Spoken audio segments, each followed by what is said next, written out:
Hello guys, this is your friend and we are back with a new fanfic story part 1. The fanfic title is What If Naruto Unlocked the Flying Thunder God Without Minato part 1.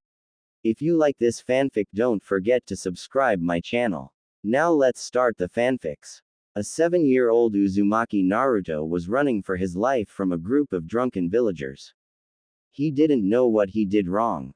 Sure, he played a couple pranks, wore an annoyingly bright orange jumpsuit, and slacked off in the ninja academy, but he didn't know what he deserved to be chased through the village like some sort of animal. They called him a demon, a monster, a leper. It wasn't the time for reminiscing, as right now he was trying to avoid a group of blood-hungry villagers. There he is. It's the demon, called a clearly drunk civilian.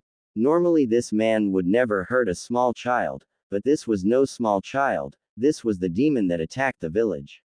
This boy was the demon that had killed his father and sister. Dang it! Naruto mentally cursed as he ducked into another alley, hoping to lose the villagers. He ducked behind a dumpster and prayed.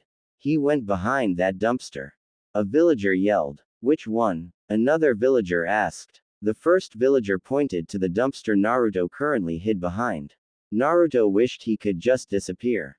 He knew he was going to get a severe beating. He always did on this day.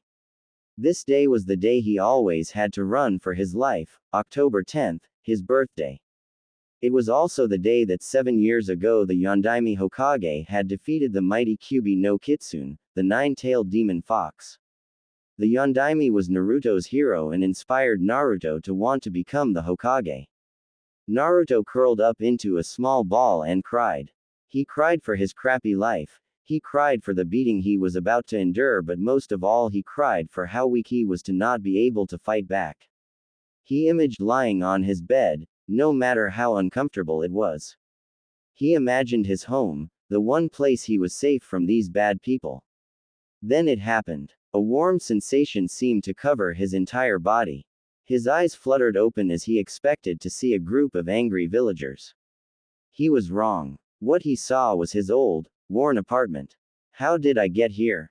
He could have sworn he was just hiding behind a dumpster being chased by a group of villagers. His mind seemed to fly hundreds of miles an hour trying to process this information. 1 second he was one place, and the next thing he knew he was back at his apartment. Did he teleport? Only one way to find out, he mused.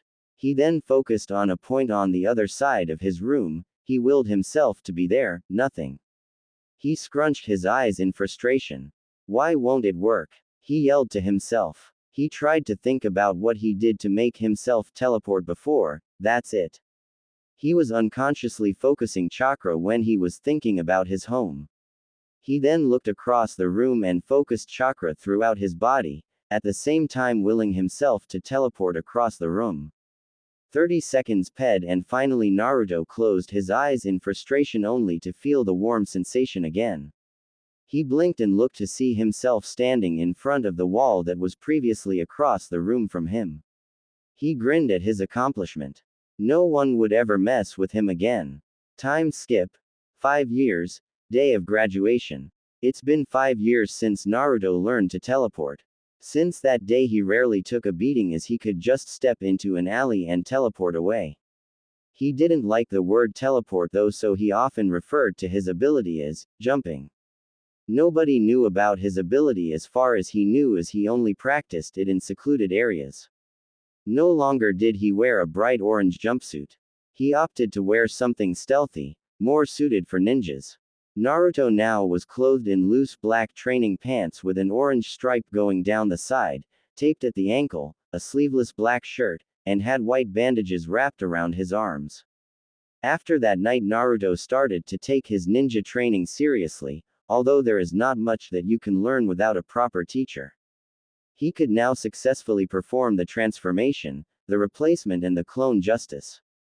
His taijutsu was more of a street brawler, useless for a ninja, but great for a jumper. All in all he was an average student in the academy, not being the best nor the worst. He woke up early that day and took a quick shower before he had himself a bowl of ramen before he headed off to perform some light stretches to get ready for the academy test today. He was determined to pee this time as the last time. The only reason he failed was due to not being able to successfully perform a clone, something he could do now. After his light stretches he walked to the academy. Sure, he could just jump there, but he had time and sometimes he liked to walk. It was soothing, really, to feel the morning breeze flow through his unruly hair. It was days like this that he really lived for, so peaceful, no mobs of villagers trying to kill him. He got to the academy 5 minutes before the bell would ring, signaling the start of the day. His eyes quickly grazed over the ninja hopefuls. He was confident in his ability to pee and he knew most of his CL mates would pee too. There was one person though that Naruto just couldn't stand. Uchiha Sasuke. He was cold towards everyone. He was popular but could care less. He had the whole Uchiha superiority complex and thought he was above everyone else. Something about his, "I'm an Uchiha and I deserve more than you," personality really rubbed Naruto the wrong way. "I was here first," an annoying voice screeched. "No, I was." A just as annoying voice yelled right back. Oh great, if there were any two people who Naruto couldn't stand as much as the Uchiha, it was his faithful fangirls, Haruno Sakura and Yamanaka Ino. They were terrible kunoichi, caring more about their looks than their ninja skills. They also seemed to be obsessed with the CL Brooder and would do anything to get his attention. Too bad they didn't get the hint that the Uchiha could care less about them. Yeah, right, forehead. I was so here first, so I'm sitting by Sasuke-kun. Ino yelled triumphantly. Bull crap, Ino pig. You and I both know I was here first and Sasuke-kun likes way more than you. Sakura countered with a smirk and she brushed the dust out of her pink hair. Sometimes Naruto wondered if she dyed her hair or if it was just natural. But then he would remember he could care less. This argument went on for about 5 minutes with neither contestant budging an inch. In the end they were interrupted when Naruto asked why they'd want to sit by the Uchiha. Well, it actually went more like this. Naruto snorted. Why would you want to sit by the emo duck anyway? Naruto. You baka, don't make fun of Sasuke-kun, he is way better than you in every way. Sakura yelled and tried to hit Naruto only for him to sidestep and she fell on the ground. Sakura's misfortune caused everyone to laugh, even Ino, well everyone but Sasuke, Shino and Shikamaru, who was sleeping.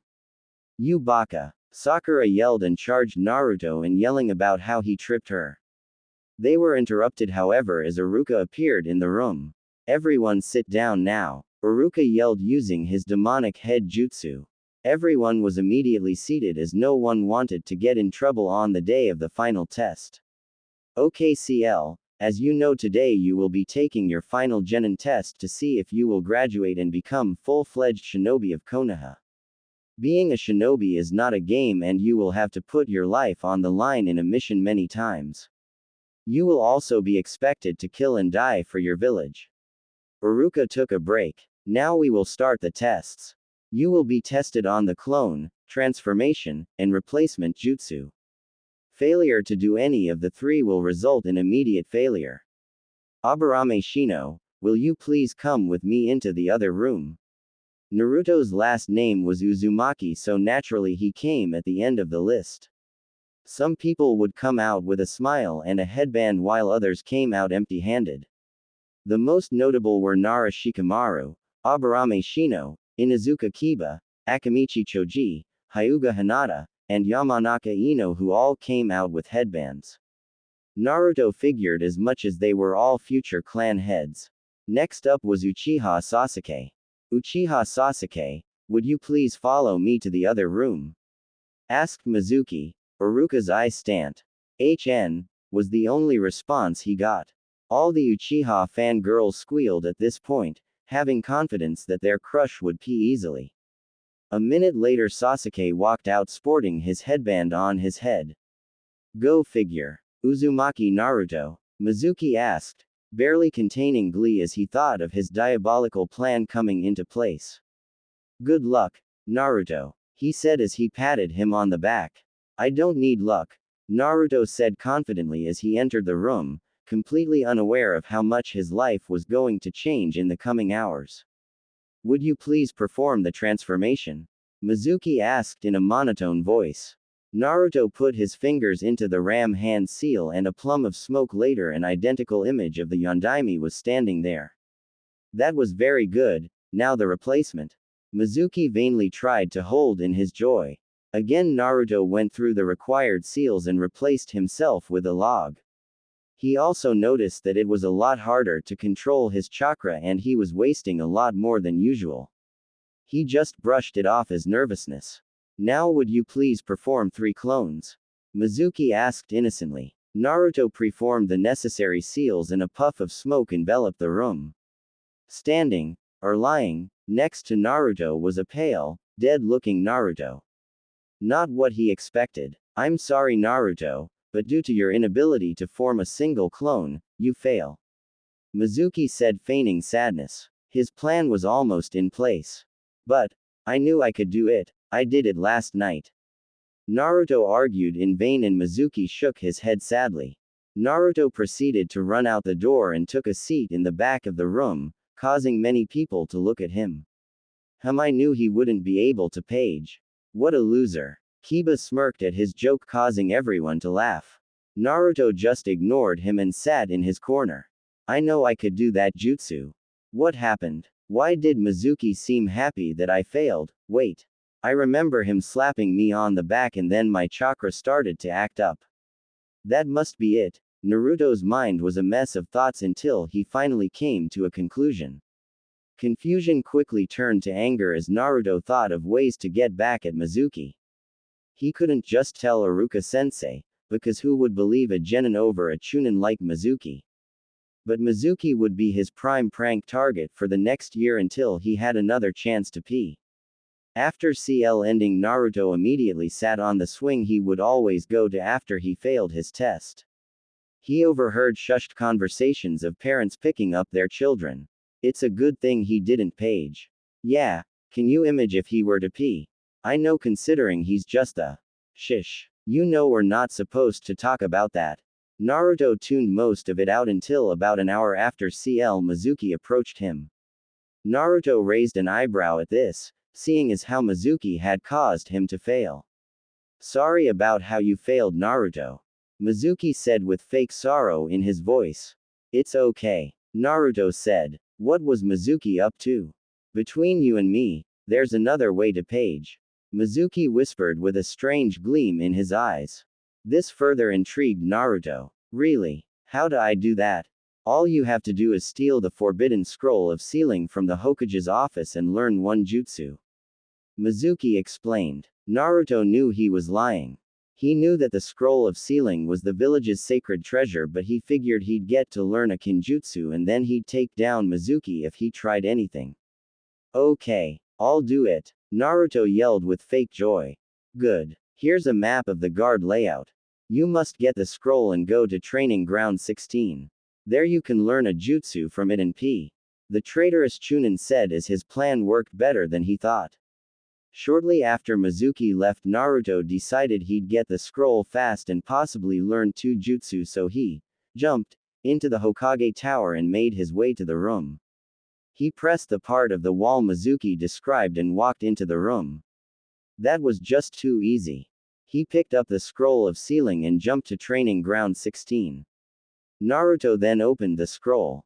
The shadow clone jutsu allows the user to split their chakra and produce a solid clone of the user.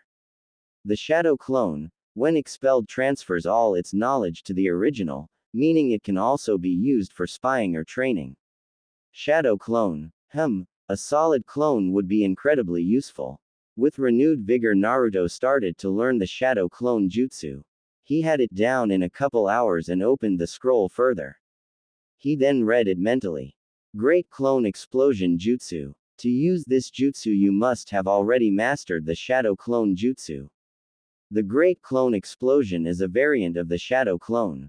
Using this jutsu allows a seemingly normal shadow clone to blow up with the force of multiple exploding tags, more or less depending on the amount of chakra used.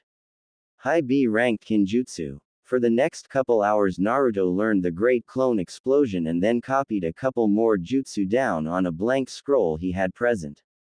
Soon after he was done he sensed someone's presence. Took them long enough, Naruto thought to himself. Soon enough Yumi no Iruka appeared in of Naruto. Naruto, do you know what you've done? Iruka asked, shocked that Naruto would steal the forbidden scroll. Yeah, I learned a jutsu from the scroll, just like Mizuki said. So do IP or what? Naruto asked with fake innocence. What are you talking about? Iruka was completely shocked. If what he was hearing was true, then Mizuki was a traitor. Before Naruto could answer, Mizuki appeared in the clearing. Give me the scroll. Naruto, don't give him the scroll. He's just using you. He's a traitor. Iruka countered. Meh. Don't worry, Iruka-sensei. I knew Mizuki was up to something all along. He even purposely made me fail the first test. I just went along to try to bust Mizuki as the traitor he was. Naruto explained with practiced ease. What? Mizuki asked, shocked that Naruto knew all along about his plan. It doesn't matter because both you and Iruka are going to die.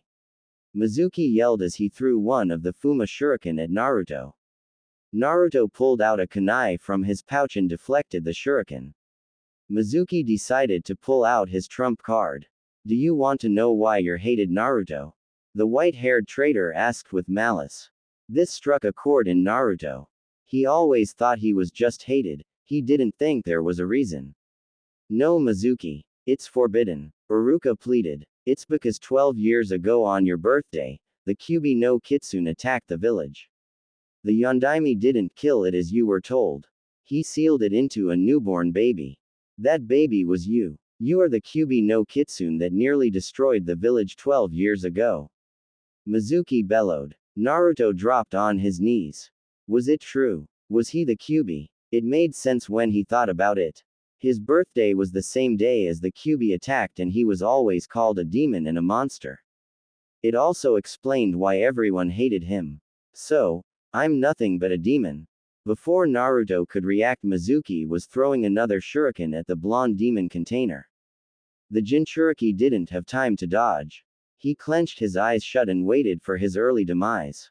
Only it never came. He opened his eyes and gasped when he saw Iruka-sensei sitting in front of him. The only difference was the giant shuriken sticking out of a large wound on his back. Iruka-sensei? Naruto asked, holding down tears. Why did you protect the demon, Iruka? You and I both know that demon killed your parents. Mizuki accused angrily. You're right, the Kyuubi did kill my parents. Iruka muttered darkly, causing Naruto to want to cry. But, Naruto is not the Kyuubi. Naruto is one of my finest students and a future shinobi of Konohagakure no Sato. Iruka protested. He turned to a shocked Naruto. I was kind of like you, you know. I didn't have any parents. I resorted to pulling pranks to try to fill the void. I know what it's like to be alone.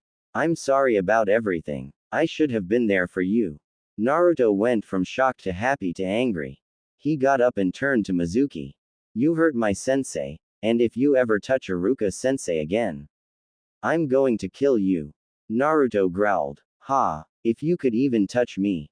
I'm a Chunin and you're just an academy student. Mizuki smirked, confident in his abilities. Try on this. Multi-shadow clone jutsu. Soon the field was surrounded with hundreds of Narutos all ready to attack. Mizuki didn't feel too confident anymore. The next hour was filled with the hundreds of Narutos beating the living crap out of the traitorous Chunin. Hey, I guess I kind of overdid it. Naruto rubbed the back of his head sheepishly. Naruto, close your eyes. Iruka instructed. Naruto did as he asked, even if it confused him. He felt something being tied over his forehead. He opened his eyes to see Iruka-sensei without his headband. The blonde's hands immediately went up to his forehead. Iruka-sensei. Naruto yelled as he tackled the scarred Chunin. Things seemed to be looking up for our favorite blonde jumper. He just hoped that things would stay that way. Naruto woke up with a smile on his face. He couldn't remember being this happy in months, if not years. He had finally done it. He was now an official shinobi of Konoha. He hopped into his icy shower, not even caring that the water heater was broke. He doubted anything could ruin this day for him. Oh boy, was he wrong. After a quick shower and a bowl of ramen, Naruto was out the door, bound and determined on his journey to the Ninja Academy, for his final day. He promptly ignored the glares he received and instead opted to smile right back at them. This, however, only added to the uneasiness of the villagers. Naruto walked into the academy and took his trademark position in the second row. Today was going to be a great day. That's when it started. "Oi, idiot! What are you doing here? This is for graduates only," shouted a brown-haired boy with a dog on his head and a big gray jacket. "Look at the forehead, dog breath," Naruto replied, pointing to his leaf headband. He loved the feeling it gave to his forehead. After Kiba was shut up by Naruto, the angry Inuzuka quietly took a seat in the front row, waiting for the rest of the CL to arrive. A few moments later, the crowd came rushing in and the daily battle between Haruno Sakura and Yamanaka Ino began. Honestly, Naruto didn't like Sakura. She always tried, keyword tried, to hit him. Of course she would wind up on her butt and it was a good comical relief, but still, did she learn from her mistakes? Yamanaka Ino was fine though, as she'd never tried to hit Naruto or done anything mean to him. In fact, she had even given him a sorrowful look when he had failed the day before. Speaking of the pink-haired banshee, "Naruto, you baka. You can't be here. This is for graduates only," she kindly pointed out. "Look at the forehead, or are you too blind to see the obvious?" Naruto replied sarcastically, earning him a yell and causing the pinkit to attempt to punch him. Next up, Sasuke walked into the room. Of course, this resulted in the mob of fangirls to get hearts in their eyes and ask for their Sasuke-kun to sit next to them. Sasuke looked quizzically at Naruto for a second but shrugged it off. It didn't matter. Nothing except avenging his family did. Soon everyone in the CL was seated and Iruka-sensei walked in. "Good morning, CL. I am proud to inform you that from this day forward you will serve as shinobi of Konoha. I expect great things from all of you as you all have great potential. You will now be separated in genin squads, consisting of 3 of you and 1 jonin instructor. Please listen carefully as there will be no repeating. Team 1, Iruka continued on until Team 7. Team 7 will be Haruno Sakura, Uzumaki Naruto." As soon as those words left his lips, he heard 2 simultaneous bangs of heads hitting desk. And Inuzuka Kiba. After this there was one loud screech of, "Why am I with this dog breath?" And an even louder bang as a head hit the desk. "Your sensei will be Hatake Kakashi. Team 8 will consist of this year's Rookie of the Year, Uchiha Sasuke, Hyuga Hinata and Aburame Shino. Your sensei will be Yuhi Kurenai. Team 9 is still in active duty. Team 10 will consist of Akamichi Choiji, Yamanaka Ino and Nara Shikamaru. Your sensei will be Sarutobi Asuma. Please wait quietly while your senseis will arrive shortly." Iruka finished flashing Naruto a grin and shoo-seaned out of the room. Naruto waited bored for about 5 minutes until the first sensei walked in the door. "Team 8, meet me at training ground 5 in 30 minutes. It was a beautiful woman with exotic red eyes, curly brown hair, and a strange dress made of bandages. Another couple minutes later, a man with a cigarette hanging out off his mouth walked in. "Team 10, follow me." He wore an average jonin uniform and had a beard covering his face. He seemed strong though. Naruto waited for another 5 minutes expecting to see his sensei. He was wrong. He waited another, and another, and another until finally he screamed. 3 hours late. You gotta be kidding me. Sakura nodded her head and Kiba had a look that clearly said, "This man is dead." Soon enough, a man with gravity-defying silver hair walked in. He wore the average jonin uniform but had his headband had one side hanging over his left eye. Strange, but he seemed to exude an aura of confidence and skill. "Meet me on the roof." That was all he mumbled as he puffed away in a plume of smoke. Naruto thought he looked interesting. Team 7 arrived on the roof to see their new sensei reading a small orange book with a woman being chased by a man on the cover. All 3 of them sweat dropped at the sight of the perverted book. "How about we do some introductions first?" The Cyclops asked lazily. "What do you mean, sensei?" Sakura asked with a confused look. You know, likes, dislikes, hobbies, dreams, and all the normal stuff. He replied lazily. Can you go first so we know what to do? Sakura asked timidly. Fine. My name is Hitaki Kakashi. I have many likes, and not as many dislikes. Oh, and I also have many hobbies. My dreams are too complicated for you guys to understand. He said, not once taking his eyes from his book. The three genin blinked in surprise. All they had learned was his name. You next, Pinky. Sakura glared at the name but continued either way. My name is Haruno Sakura. My likes are. At this she got a dreamy look in her eyes and blushed. My hobbies are. This time she blushed and squealed. My dream is. Now she almost burst the team's eardrums with a squeal. My dislikes are Ino Pig and Naruto Baka. She finished, pumping her hand in the air. Kakashi sighed. Great. A fangirl. Okay, you next, Blondie. Naruto glared at the one-eyed Jonin. My name is Uzumaki Naruto. My likes are ramen, training, and the few precious people I have. My dislikes are the 3 minutes it takes for ramen to cook, emo teams, and annoying fangirls. Cue a glare. My dream is to become the Hokage and to protect everyone. Naruto's eyes glowed with an unknown vigor at this point. So much like Sensei. You will make a fine shinobi one day if you are half as determined as your father was, Kakashi thought with remorse. Okay, now you dog breath. Kiba growled at insult but still continued on. My name is Inuzuka Kiba. My likes are my family, training, Akamaru, and my friends. My hobbies are the same as likes. My dislikes are emo jerks, annoying weaklings and animal abusers. My dream is to become a great clan head and someday the strongest Inuzuka in decades. Great, I have a brash, quick to anger Inuzuka, a die-hard fangirl, and a blonde who I can tolerate, albeit barely. Okay team, tomorrow we'll be taking your genin test. Wait, but we already did our genin test. Sakura shouted as she pointed an accusing finger at the copy nin. No, that test was to see if you had potential to become genin. This is the real deal.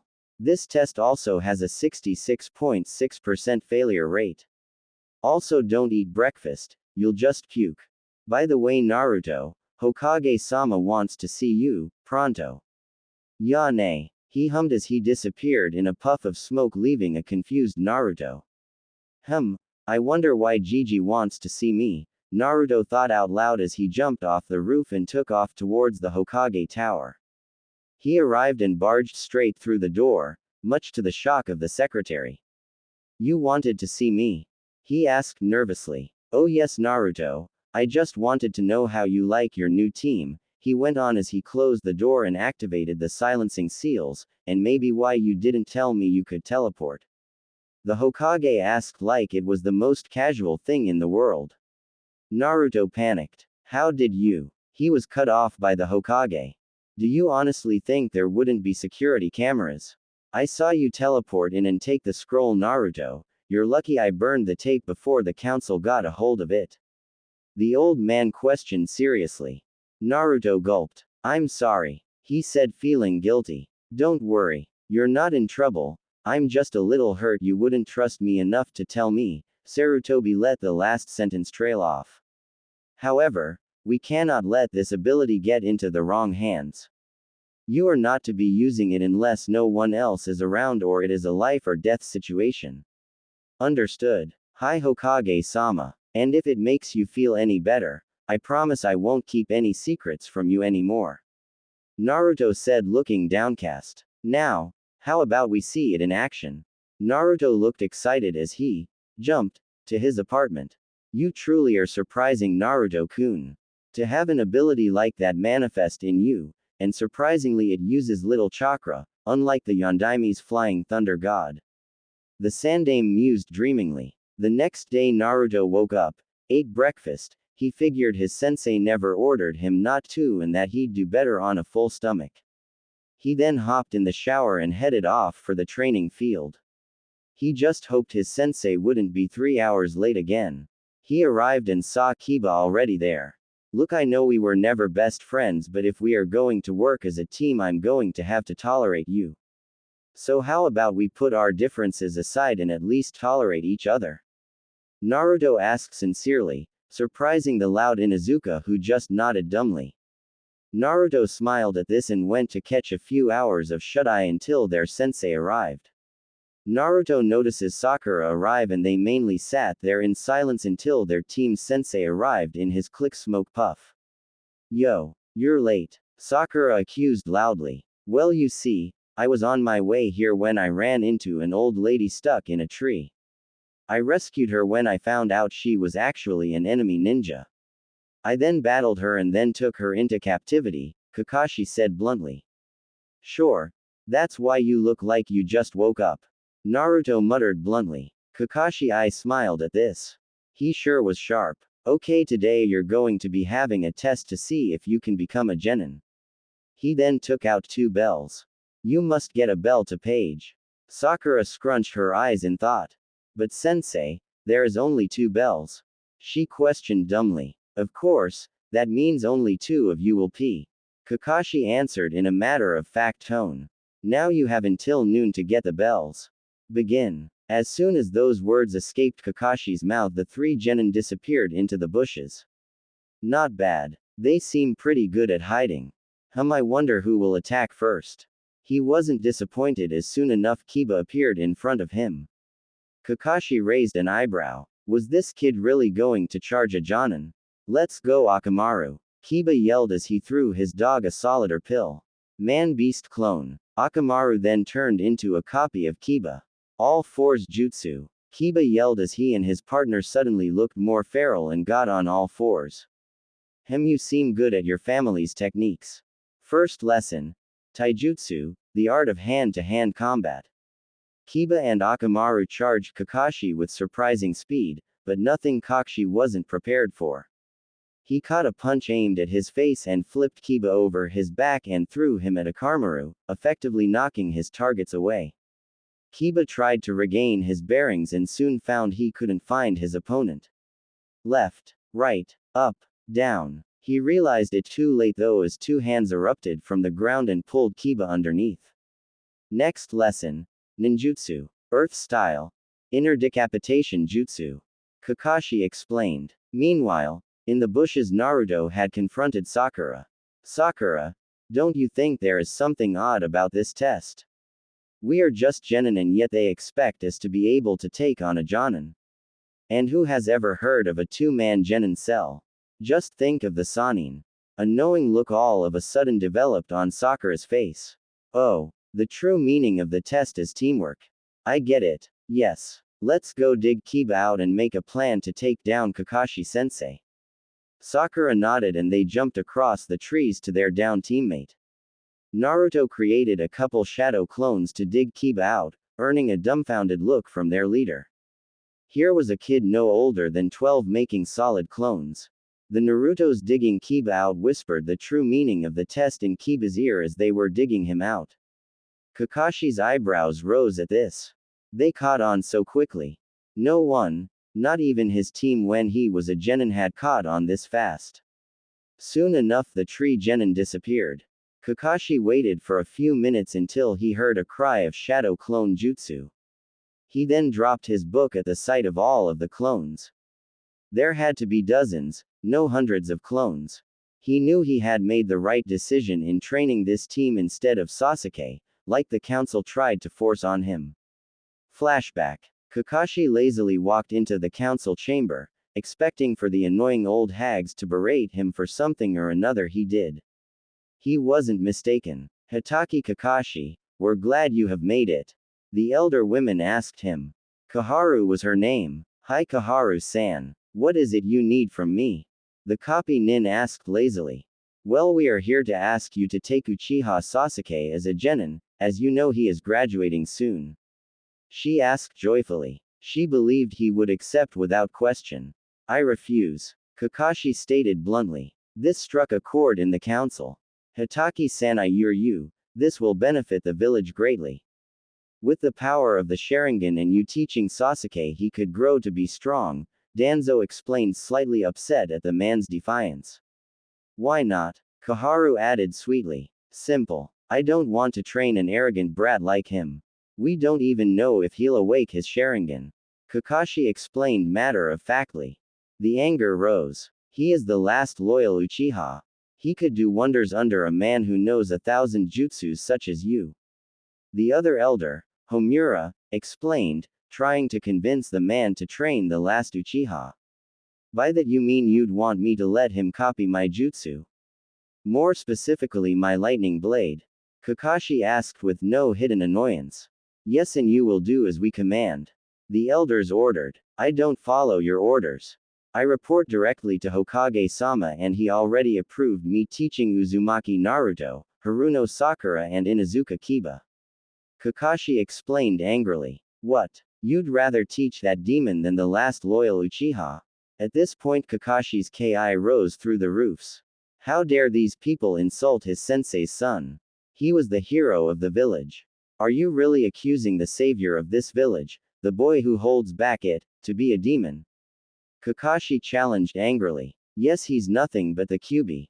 A random counselor yelled with a voice full of hate. This crossed the line for Kakashi. Making 3 hand seals faster than anyone could see, Kakashi's lightning blade flared to life. For breaking the law of the Sandaime and insulting the village's hero, the punishment is death. With that he disappeared and reappeared in front of the villager, plunging his lightning-filled hand into the ignorant fool's chest. After he was done he glared at the rest of the council, daring them to try to challenge his beliefs. All he got was gulps. I'll be taking my leave now. Kakashi smiled as he puffed away, knowing he would be getting a talking to from the Hokage, even if technically he was just justifying the Sandaime's law. Kakashi's eye widened as he realized that the Narutos were already upon him. Crap, I was zoned out too long. He blocked a punch and swept another Naruto's feet, effectively dispersing him. He continued to dodge or block, occasionally countering, with just a little trouble. He was however impressed at the efficiency of the clones. Kakashi's visible eye widened again when he heard a cry of, "Fang over Fang." The Sharingan user barely managed to dodge a tornado heading straight towards him. In his surprise he didn't notice as a hand brushed his leg. The timer went off. You did surprisingly well, but, you did not manage to get the bells. He sighed. He had expected better. What, these bells? One of the Narutos poofed into Sakura, holding the bells. Well, you have both of them, so which of your teammates will you give one to? Kakashi asked, genuinely curious to know the answer. Both, she said as she tossed a bell to each of her teammates. They did more than me, so they deserve the bells. Also we, or more Naruto, figured out the true meaning of the test, which was teamwork. How else would we be able to take down a Jonin? Sakura asked him with surprising intellect. Kakashi was, for the lack of a better word, impressed. He hadn't expected his team to figure that out so easily. Well, is that so? I'm proud to announce that you are now true genin. Meet me here tomorrow at 8 a.m. for your first mission and then we will start your training. The Scarecrow concluded happily as I smiled, at his new genin. He knew they would grow up to be great someday, with a little guidance and a few pointers here and there. Woohoo! We did it, Akamaru, yelled an extremely happy Kiba. Yes. Just wait until I tell Sasuke-kun. Guess who? Sweet, I'm finally a ninja, muttered Naruto dreamily. Hokage Tower. Soon enough the various Jonin ignited to take teams this year had all arrived at the Hokage Tower to inform their leader of their new team, or if they failed the team. Please start, Kurenai-san. The old Hokage questioned joyfully. Of course, Hokage-sama. Team 8, consisting of Hyuga Hinata, Uchiha Sasuke and Aburame Shino has ped, albeit barely. Sasuke refused to work with his teammates at first, and it was not until he gave his lunch to Hinata that I saw promise out of him. The Sandaime sighed, expecting this, and then nodded to Asuma. Team 10, consisting of Nara Shikamaru, Yamanaka Ino and Akamichi Choji have ped their test. They used flawless teamwork, utilizing Shikamaru's strategic mind to capture me with their respective clan jutsu. Asuma explained proudly. Now how about your team, Kakashi? At this point everyone waited for the inevitable failure. Team 7, consisting of Uzumaki Naruto, Inuzuka Kiba, and Haruno Sakura, ped with flying colors. At this point everyone was shocked. Asuma's cigarette had even landed on the floor. They utilized great teamwork after Kiba had foolishly attacked me head-on. It was surprisingly Naruto who determined the true meaning of the test, and after sending an ult of shadow clones after me had me square on for Kiba's fang over fang. Of course I dodged, but not before Sakura had gotten the bells. Kakashi explained with complete seriousness. This further shocked the others, because it wasn't every day you heard of a genin capable of making enough shadow clones to give the Hitaki Kakashi a workout. Good. If that is all, you are dismissed. All but you, Kakashi. At this the other Jonin shusiened out of the room, leaving the scarecrow and the professor left. Now Kakashi, I know you know about Naruto's heritage. Hiruzen trailed off. Of course I know he's Minato's son. I mean he is like a clone of him. Kakashi yelled like it was the most obvious thing in the world, which surprisingly, it was. Yes, but we can't let this get out, as Minato had a lot of enemies. Minato had left in a scroll a set of instructions that we are to tell Naruto of his heritage when he became a Chunin. The professor explained. Of course I understand, but that's not why I called you here. Sarutobi took a puff out of his pipe. Then why did you? Kakashi asked nervously. It has come to my attention that Naruto has developed certain abilities, ones with great effects. Using these abilities, I wouldn't be surprised if Naruto could defeat a Chunin in all-out combat. Sarutobi explained, causing Kakashi's eyebrow to rise. What are these abilities, Hokage-sama? He asked with great interest. That is something you must ask him yourself. However, I would like you to know about this ahead of time, as he is your student after all. Let me just say that this ability is similar to your sensei's prize technique. He said, choosing his words carefully. You are dismissed. Kakashi was now shocked, to say the least.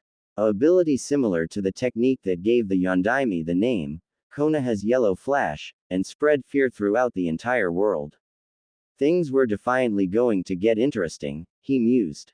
And with those final thoughts he disappeared in a cloud of smoke. The next day Team 7 met at their usual training grounds, and waited the daily couple hours for their tardy sensei to show up. Soon enough though, they sensed his signature. Yo! He greeted happily. You're late. Naruto, Kiba and Sakura all shouted in harmony. You see, I was on my way here when I saw Jiraiya-sama and I had to wait in an enormous line to get my book signed. He explained, surprisingly telling the truth for once. Okay, I can buy that. His genin muttered. Now let's head to the Hokage Tower to pick up our first mission. He exclaimed as he saw the bright eyes of his students. Oh boy, they were in for a treat. Naruto was beyond happy. He was getting his first mission. I wonder what we'll do. Maybe we'll save a princess. Or escort a daimyo. Or maybe, similar thoughts flew through the three genins' heads. Hokage-sama, Team 7 reporting for our first mission. Let's see, we have, cleaning the Inuzuka's kennel, babysitting, chasing Tora, or, the Hokage went on, causing the three genin to face fault at the lame missions. This was going to be a long career. After a couple missions the three genin were gathered around their sensei, because he had promised them training. Okay, today we will be determining your elemental affinities. There is a set of exercises to master your element, but we are mainly doing this to see what jutsu will come more naturally to you. Just focus chakra into this paper. If it splits in half you have wind, if it crumples up you have lightning, if it burns you have fire, if it gets wet you have water, and if it turns to dust you have earth. Kakashi explained, slipping into lecture mode. The three genin were awestruck as they stared intently at Kakashi. They each then took a piece of paper. Sakura's card got wet, meaning she was a water type. Kiba's card turned to dust, meaning he was an earth type. Naruto was surprising. His card split in half, meaning he was a wind type. Surprisingly, there was not many wind types in Konoha. Okay, now I'll teach you each a basic jutsu for each of your elements.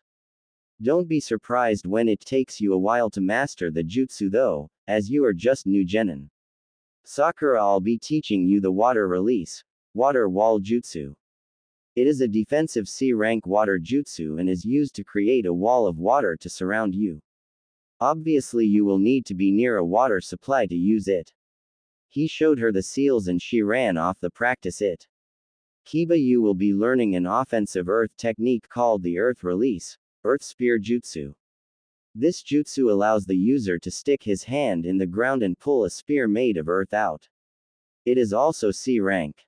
Once mastered, you can pull other weapons out as well. He then showed Kiba the seals and he ran off to practice it. Next, Naruto, I will be teaching you a C rank offensive wind jutsu called the Wind Release, Great Breakthrough. It allows the user to create a gust of wind capable of knocking the enemy over with. The more chakra you pump in, the stronger it becomes. He then showed Naruto the seals and our blonde protagonist ran off the practice. The next couple weeks went by quickly. After not being able to do their techniques, they bugged Kakashi into teaching them tree walking, which took Sakura a couple hours, Naruto a week and Kiba 5 days to master. This helped a lot with their control. Dog breath in position. Kiba muttered angrily into a microphone, vowing to hurt his blonde teammate. Pink Banshee in position. I hate you, Naruto. Sakura whispered with anger clearly written in her voice. Future Hokage in position. Naruto replied back. Good team, move out. With this, the three genin jumped out of the trees and grabbed the wretched cat that had ruined days of their lives. They had caught the thing at least 10 times. Of course, the cat kicked and scratched and Naruto couldn't make a shadow clone carry it as it would disperse it, so he was stuck carrying it back to the Hokage tower. Hokage-sama, Team 7 reporting mission success. Kakashi bowed to the aging Hokage. Good work, now we have babysitting the daimyo's nephew, or the Sandaime didn't get to finish as Naruto burst out in anger. No, no, no, no, no. We want a harder mission. Come on Gigi, we've done enough of this child's play. Naruto voiced out loud as his teammates nodded their heads. Well, you have done the minimum on D ranks required to do AC rank, so, Kakashi. What do you think? Well, Hokage-sama, I do agree with my students and I think we are wasting their talent doing such low-level missions.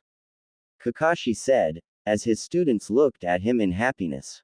Okay. Team 7, you will be doing a low C rank mission to the Land of Waves. Our client is building a bridge and needs protection from bandits and the like. The Hokage then spoke into his microphone. Mia, could you send in Tazuna please? Hey everyone. Welcome to Chapter 3 of More Than a Ninja. I'm torn and need a vote for something. Should Naruto be paired with Femme Haku if she lives, Tamari, Tenten, no pairing, or other? If you want to vote, just leave a review or PM me with the name of the girl.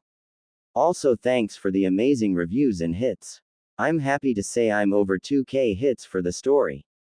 I never thought it would be this popular. Also, I know I have done a little bit of bashing and I'm going to change it, eventually. I hate pre-time skip Sakura. I am, however, going to change her and make her more shinobi and less fangirl. Now that I'm done with the annoying AN, please enjoy this chapter. The three genin waited anxiously for their client to walk in the door. The door to the Hokage's office creaked open and an old, drunk-looking man walked in. He wore a plain brown shirt and pants and had a weird triangle-ish hat. He also had a bottle of whiskey in one hand, adding to the drunken effect. These brats are supposed to protect me. Don't make me laugh. They look like idiots, especially the short blonde one. Tazuna slurred out, causing 3 KIs to be aimed at him, courtesy of the young genin. I assure you my team is more than capable of handling a mere C-rank mission. And even if it becomes out of their league, I'm a jonin. Kakashi I smiled as his mentioning of the mission rank caused Tazuna to sweat.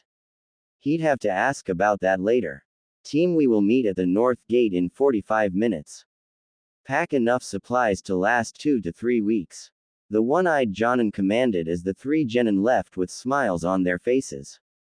They knew they were ready for this mission, with all the training they had done. Over the last few weeks the three genin had progressed nicely. They had all learned 2 low-ranked jutsu, an offensive and a defensive, utilizing their chakra elements. They had also all started to get along with each other. Kakashi was immensely proud of the way his team had progressed. Besides learning new jutsu, Kakashi had also had them work on their chakra control, chakra reserves, speed and stamina. This had been done by running multiple laps around the village every morning. The team of genin arrived at the north gate in 45 minutes and they were surprised to see their usually tardy sensei on time. "Alright Team 7, let's move out," Kakashi said cheerfully. "Yeah," Naruto yelled happily. "Yahoo! Let's go Akamaru." Kiba grinned with joy. "Hi sensei." Sakura smiled. The team walked in silence for a while until Kakashi glanced down to see a puddle. "Strange. It hasn't rained for weeks yet there is a puddle, must be a genjutsu. I guess I'll wait to see who the people are targeting." Kakashi thought wearily. It wasn't long until two people rose from the puddle, revealing the demon brothers of the mist. They rushed at Kakashi and seemed to wrap their chains around him. They then pulled and ripped him into pieces, smirking at their handiwork. "Kakashi-sensei, Naruto, Sakura, and Kiba all yelled in surprise. Hey! 1 down, 3 to go." The left brother, Gozo, smirked. The three genin got over their shock and jumped into action. Sakura pulled out a kunai and proceeded to guard their client, while Kiba and Naruto took on the demon brothers. Naruto quickly took out a couple shuriken and threw them at the brothers, effectively pinning them to a tree. The ex-mist nins growled and unhooked their chains. Not to be outdone, Kiba appeared in front of the surprised nuke nins and delivered a vicious roundhouse kick the one on the right, Mizu's, stomach. This split the two up and Naruto jumped to engage Gozo. Gozo charged at Naruto and brought his gauntlet down, intending to take the blonde's life, only for Naruto to parry it with a kunai. Naruto then made a quick set of hand seals and held his hands out in front of him. Wind release. Great breakthrough, Naruto yelled as a giant gust of wind flew at the missing ninja with surprising speed. It hit Gozo head on and knocked him unconscious. Naruto let a breath he didn't know he had been holding out. Kiba charged at the former mist ninja, already in his all-fours jutsu. He tried to swipe the man only for him to block with his gauntlet.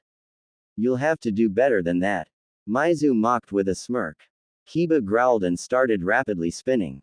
"Fang over fang," he yelled as he flew at the surprised shinobi. Mizu threw himself to the right only to find a kunai pointed at his neck. "Game over," the somehow alive copy nin said. "But how? We killed you."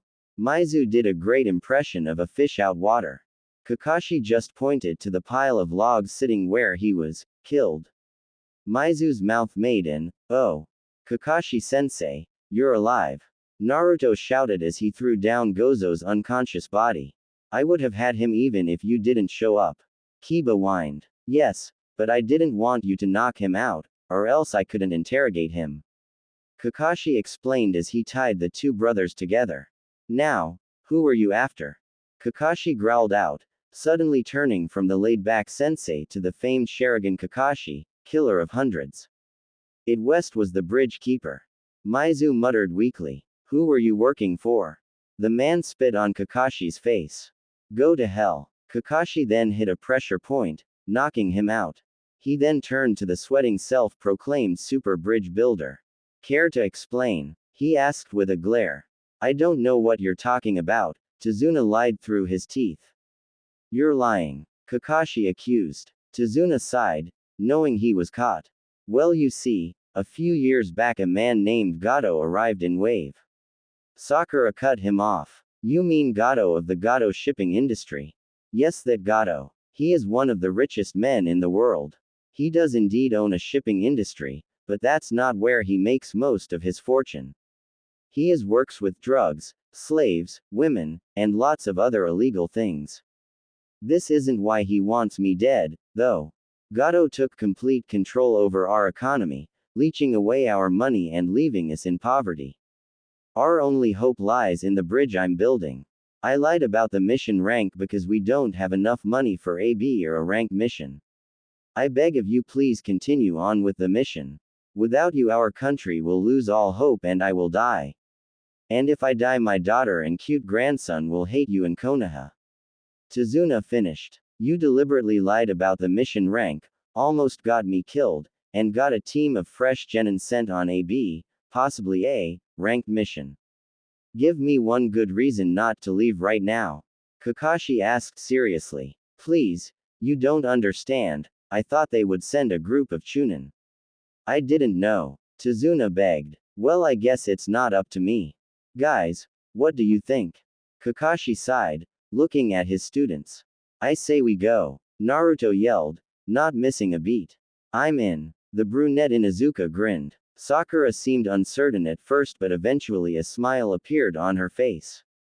Me too. We have to help them. Well, I guess it's unanimous. We will continue with the mission. Kakashi smiled at the bravery of his students. This caused the genin to smile happily. Thank you. I know with your help I be able to build a super bridge. Tazuna's face nearly split with his grin. Team 7+1 walked quietly until they got to a dock and saw a man with a rowboat. They got in and continued on in silence for a few minutes until the bridge came into appearance. Whoa, was all Sakura said. It's enormous. Naruto agreed. Yup. This bridge is my masterpiece. It is how we will one day become free of Gato's control. After landing, the group again walked deep in thought. Next time Gato will send a stronger ninja. Probably a Jonin. Kakashi thought worriedly. Surprising everyone, Naruto threw a kunai into a bush. Everyone tensed only to relax as they saw a small rabbit hop out. Naruto, you baka. You almost killed the poor thing. Sakura yelled in a protective manner. Kakashi's one visible eye narrowed. That rabbit had a white coat, and it's the middle of summer. That means it must have been kept indoors. It must have been used for a substitution. Kakashi panicked as he came to that conclusion. Everyone get down, he yelled as he threw himself over the bridge builder. The three genin ducked and saw a giant cleaver sail over their heads and right into a tree. Then a man appeared on the handle of the nearly 7-foot-long blade. The man was wearing cameo pants, arm warmers, wasn't wearing a shirt and had his headband on sideways. He also wore bandages wrapped around his face. Kakashi's eye narrowed. Zabuza Momochi, the demon of the mist. To what do I owe the honor? Hitaki Kakashi, no wonder the demon brothers lost. I'll give you one chance to hand over the bridge builder or I'll kill you and your little twerps. Kakashi pulled out a kunai at this. Zabuza saw this and put his hands in a seal. All of a sudden the mist rolled in and the four Konoha nin couldn't see a thing. This killing intent, it's tremendous. Is this what a Jonin is capable of? I can't stand it. I'm going to kill my. Kiba thought as Zabuza's killing intent nearly suffocated him. Guys, protect the bridge builder. I won't let a teammate of mine die. Kakashi I smiled at his team as he pulled up his headband. The Sharingan. So soon. I'm glad to see you are taking this seriously. The demon of the mist's voice seemed to come from everywhere in the mist. There are 8 points to end a life in one hit. Which should I choose? Zabuza spoke menacingly. Kakashi narrowed his eyes as Zabuza appeared behind the bridge builder, ready to kill him. Zabuza growled as Kakashi intercepted his blade with a kunai. They were locked in a power struggle until they broke away from each other. Kakashi charged Zabuza and appeared to stab him with a kunai, only for the ex-mist nin to turn into water. A water clone. Kakashi wondered out loud. That's right. Zabuza yelled as he appeared behind Kakashi and sliced him in half. With that, Kakashi turned into water. He copied my jutsu through this mist. Kakashi charged Zabuza with a kunai as the two Jonin locked in another power struggle between kunai and cleaver. Due to Zabuza's strength, he overpowered the copy nin and sent him flying. Kakashi landed on the water and his eyes widened as he saw the eyebrow-less ninja charging at him. Kakashi then ducked under the water. He then realized his mistake as the water became heavier. Water prison jutsu, Zabuza stated calmly as he held his hand into a sphere of water that contained the elite Jonin of Konoha. Run. He's too much for you. Take the bridge builder and go. Kakashi shouted towards his team. Yeah, right. Wasn't it you who said those who abandon their teammates are worse than trash? Naruto piped in loudly. Yeah, sensei, we won't abandon you. Kiba agreed as Sakura nodded her head. Fools, you should have run while you had the chance. Zabuza then created 10 water clones that went after the 3 genin. 2 simultaneous calls of Wind Release, Great Breakthrough, and Earth Release, Earth Spear Jutsu, were heard as a giant gust of wind hit the clones head-on, dispelling 6 of them. Kiba then threw a spear and dispelled the rest. Next, Naruto reached into his bag and grabbed a giant shuriken and threw it to Kiba. Kiba understood the hidden message as he opened up the shuriken and threw it at the masked enemy. You think your little toy is going to help you? Zabuza challenged mockingly, catching the shuriken only to be caught off guard as he sees a second shuriken in the first one's shadow. He then smirks and jumps over it. Is that all you got? He quickly turned his head to see the second shuriken transform into Naruto as he latched onto Zabuza's back and held a kunai to his neck. Gotcha, the blonde Jinchuriki said with a smirk. Zabuza growled, knowing he couldn't get the blonde off with keeping Kakashi in his prison. He sighed and released the prison and he turned into water, shocking Naruto but releasing Kakashi at the same time. Good work getting me out, Naruto, but I'll take it from here. Kakashi motioned for Naruto to leave. You think you can defeat me now? Zabuza growled as he started a long sequence of hand seals, looking in shock to see Kakashi doing the exact same seals. They both finished their seals as twin dragons of water erupted from the lake and seemed to dance around the users before they lunged at each other in a deadlock of strength. The 2 dragons then dispersed each other. Zabuza narrowed his eyes as he started another long set of seals, looking in shock to see an image of himself beside the copy nin as he followed the same sequence of seals. How? The ex-mist ninja screamed in his head as Kakashi's lone Sharingan eye seemed to spin, adding to Zabuza's distress. Due to the shock of seeing the leaf nin's eye spin, Zabuza paused, for a mere second, on his hand seals. This was enough for the white-haired scarecrow to get the edge. Can you see the future? Zabuza growled out angrily. Yes. And your future is death. He proclaimed loudly as he finished his set of hand seals. Water Release. Great Waterfall Jutsu. Just then an enormous whirlpool gushed out of the lake towards Zabuza. The demon of the mist visibly grimaced, preparing for the pain. He was then sent flying through the forest and smacked into a tree. Kakashi and his team made their way over to the downed enemy. They were relieved that the fighting was finally over. This is it, Zabuza.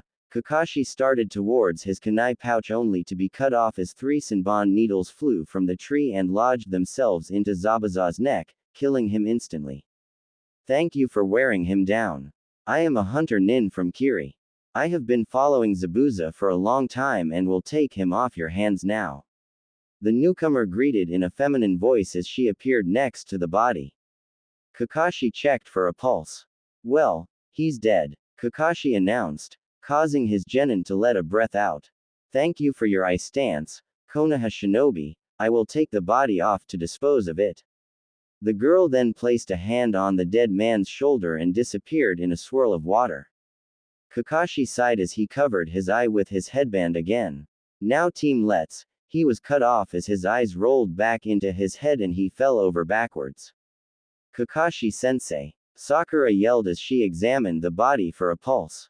He's alive. If I had to guess, I'd say he is suffering from chakra exhaustion, the pink-haired girl concluded as her 2 teammates nodded their heads in understanding. Tazuna, how far away is your house? Naruto asked. Not too far this way. Follow me, you can stay with us. Tazuna replied as he walked off, followed by Kiba and Sakura. Naruto grumbled to himself as he created a couple of shadow clones to carry his exhausted teacher. They arrived at Tazuna's house in about 10 minutes' time, opening the door to find a very worried woman. "Tu-san," the woman exclaimed as she rushed over to her father. "Don't worry, Tsunami.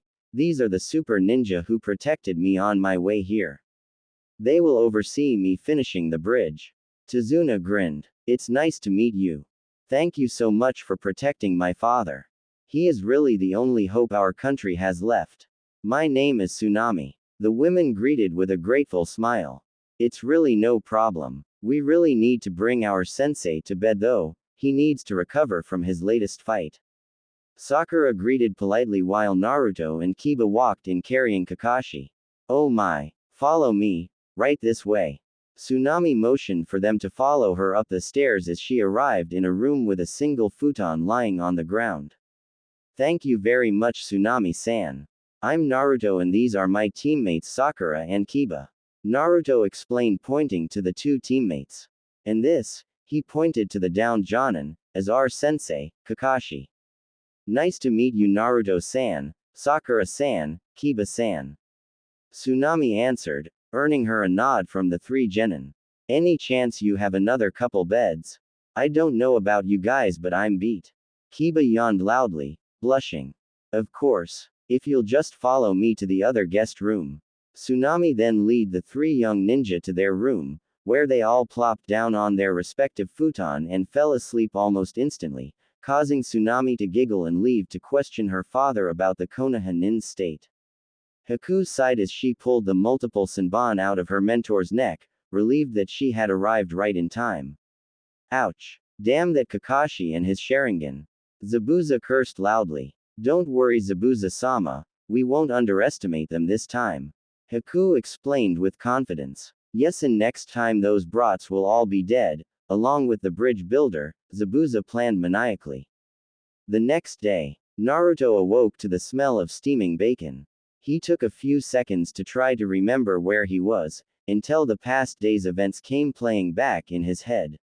He nodded to himself as he walked downstairs to the kitchen, seeing Tsunami making bacon and eggs. Good morning Naruto-san. You're right in time. Breakfast will be done in about 5 minutes. Tsunami smiled warmly, causing Naruto to blush and make his way to the table. He saw both his teammates already sitting down and he nodded to them. Any news on Kakashi-sensei? Naruto asked curiously. Not yet but he seems to be doing better. Kiba answered. That's good. Naruto yawned and stretched himself out. Yeah, I still can't believe how amazing Kakashi-sensei was out there. I almost died from just feeling their killing intent. Sakura shivered. Well I guess that's how a Jonin compares to genin like us. Naruto offered and Tsunami came in with the food.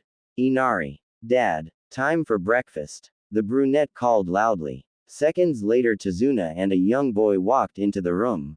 The boy had on a tan shirt with green overalls and a long collar. He also had on a tan hat with 2 blue horizontal stripes on it. He seemed to be brooding and reminded Naruto an awful lot of a certain brooding dark-haired guy he knew. The food was put out and everyone dug in happily. The 3 Konoha nin were glad to have such a great meal after walking for the past day. OWH's mesh goaush thish isa sohi good. Naruto blurted out in the middle of a mouthful of food. Somehow everyone seemed to understand he was complimenting the food. Thank you. Tsunami smiled and they all continued eating. Why do you even try? Inari suddenly yelled as he pushed out from the table and ran up to his room. What the heck was that about? Kiba muttered angrily. Tsunami excused herself before she followed the young boy. Well you see, Inari's father was a man named Kaiza. He was the hero of Wave. Tazuna went on as he explained how Kaiza was killed for standing up to Gato and explained how he and Inari met. At the end of the story the Konoha nin all sat there wide-eyed. Whoa, I can't believe someone could be so cruel. Sakura muttered as she wiped away a tear. Yeah, that's just not right, Kiba continued. This is exactly why we're going to put a stop to Gato once and for all. Naruto grinned as his 2 teammates did as well. Hell yeah, right Akamaru. Kiba joined in. Bark bark. Later that day the 3 genin were inside their sensei's room, waiting for him to wake up. The lazy Jonin groaned and his eyes fluttered open. What hit me? Kakashi asked himself as he rubbed his head. Kakashi-sensei, you're awake. Naruto ran up to him. Yes Naruto. I just suffered from chakra exhaustion. I must have overdone it with my Sharingan again. Kakashi trailed off as he took on a more serious demeanor. However, I think that wasn't the last time we'll be seeing our friend Zabuza, the one-eyed Jonin finished. What? But you checked his pulse. That hunter nin killed him. Kiba yelled out. Yes, but I found it strange that the hunter nin didn't dispose of the body on site, like they are supposed to. The head, and possibly the Kubikiri Haucho, is all the hunter would have needed to prove the kill. Kakashi reasoned. So you think? Sakura trailed off, not wanting to finish that sentence. Yes. I think Zabuza is still alive. Kakashi nodded grimly. Oh man. And if that hunter is working with him, we will have more people to deal with. The blonde demon container mused. Precisely. This is exactly the reason we will be doing some training. The copy nin explained. But how are you going to train us when you can barely move? Kiba asked with a frown. Don't worry, what I'll be teaching you, I won't need to do any strenuous work. Kakashi said, motioning for his team to follow him. The four ninja, one on crutches, arrived at a small clearing with a pond in the middle. Today we will be learning water walking. Water walking is an advanced chakra control technique, much like tree climbing, except you have to constantly focus chakra to your feet. This will not only improve your control to the level needed for me to teach you your next jutsu, but will improve your capacity as well. Kakashi explained as he took a step onto the water and seemed to stand directly on top of it. Cool. Naruto shouted as he focused chakra to his feet and stepped out onto the water, only to yelp as he splashed into the freezing cold water. He grumbled as he got out and took his shirt off. Oh, and by the way, if you don't do it right, you fall into the approximately 45-degree water. Kakashi smiled at his student's misfortune as he left to catch up on his reading.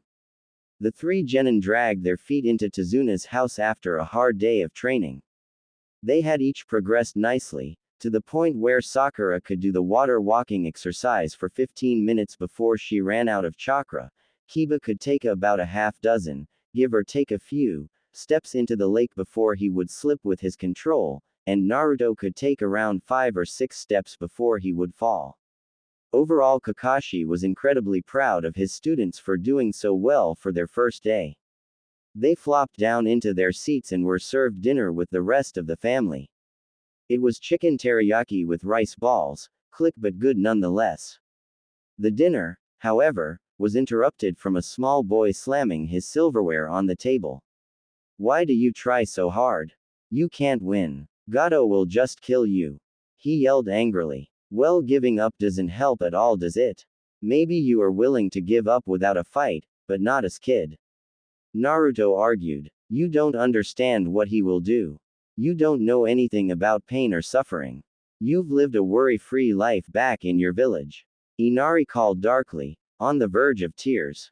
Shut up. You think I don't understand pain?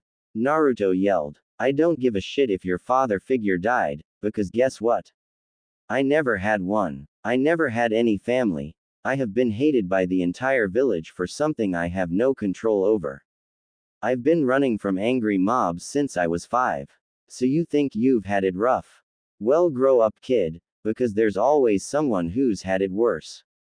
Naruto growled out as he pushed in his chair and left the house, saying he was going to go train. Naruto sighed as he worked on his water walking. He knew he had gone a little far with the kid, but to be fair, the kid was just asking for it with all that whining and complaining, not to mention he reminded Naruto a lot like a certain Tem he knew. Of course he'd apologize to the kid once he got back. Naruto yawned as he made his way back home. On the way he decided to just sleep outside, so he crawled up into a ball under the tree and fell asleep. Meanwhile, back at the house, Tsunami confronted Kakashi. What your student said back there, is it true?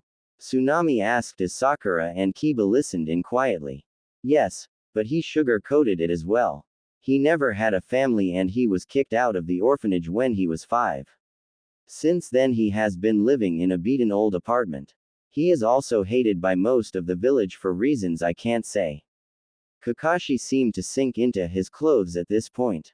In all reality, Naruto should be seen as a hero for what happened to him, but the village is too blind to see what's not directly in front of their faces. Kakashi muttered angrily. I would have never guessed. He always seemed so happy, so full of confidence. I would expect him to be like Inari, but worse, for all that happened to him. Yeah, I know what you mean. In all reality, he should have ended up like Inari. Somehow he didn't. And you know what? Kakashi asked rhetorically. I don't think I've ever once seen him cry. I guess he just decided one day that crying wouldn't change anything.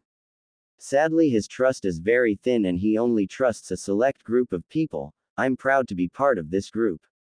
Kakashi thought as he remembered his conversation with Naruto a couple weeks ago. Flashback. It was the day after Kakashi's talk with the Hokage and he was going to confront his blonde student about this ability. The only problem was he had no idea where to find his student.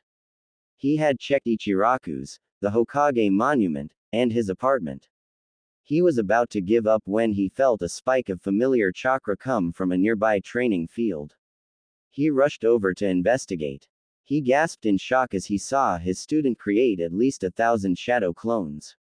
How? Kakashi whispered to himself as he saw his blonde student have an all-out free-for-all fight with his clones. This lasted 20 minutes until Naruto was the last one standing. Naruto panted after his training only to hear clapping as he turned to see his tardy sensei standing in a tree. He was shocked that he couldn't sense the man. Kakashi-sensei, what are you doing here? Naruto questioned. Well, I was looking for you and I couldn't help but notice your little battle royal. Kakashi smiled. But the reason I came to find you was because the Hokage told me you have an interesting ability, although he wouldn't tell me what. Kakashi frowned when he saw his student flinch. Well, no, I mean yes, Naruto was cut off by his teacher. Don't worry Naruto, I won't tell anyone. I just want to see it, seeing as how I am your sensei and should know all of your abilities in order to teach you useful jutsu. Kakashi smiled warmly. Naruto relaxed and nodded his head at this. Okay, prepare to be amazed. If you could eat anything in the world right now, what would you want? Naruto seemingly asked out of the blue, causing Kakashi to sweat drop, thinking it was some kind of pointless ability. I don't know, a stick of dango. Kakashi stated, expecting for a dumb prank. Okay, I'll be right back. Naruto then suddenly disappeared, not like a shushin or a burst of speed, but he just vanished. It was like he just teleported. 10 seconds later Naruto appeared in the same spot with a plate of dango and he tossed one to his new sensei. So what do you think? Naruto asked. You can teleport. Kakashi was shocked to say the least. Naruto merely nodded his head. This is amazing. It used little chakra and can take you to the dango restaurant and back in an instant. Kakashi asked. I can also use it for short. Naruto disappeared and reappeared behind the copy nin. Distances. Naruto finished. How far can you go? Kakashi questioned the Yondaime's legacy. I don't know. I've gone as far as that old cabin Gigi used to bring me to, but it uses up more chakra. Kakashi's eye bulged from its socket. He knew what cabin the blonde was talking about and it was located on the northern end of Hai no Kuni. That's incredible. With some practice you could use this to usurp the Yondaime's flying thunder god. Kakashi asked, almost slipping and saying, your father. Naruto's grin threatened to slip his face at this point. It was a well-known fact that Naruto looked up the fourth Hokage as a role model. I also think you should let your teammates know about this eventually. Kakashi stroked his chin in thought. At least before the Chunin exams. I know, I'll get around to telling them once I get used to it for combat. Naruto promised and shared a smile with his sensei before they both went their separate ways. Flashback end. Kakashi sighed and wondered if his blonde student would have to reveal that ability during this mission. It would be better than revealing the Kyuubi, however.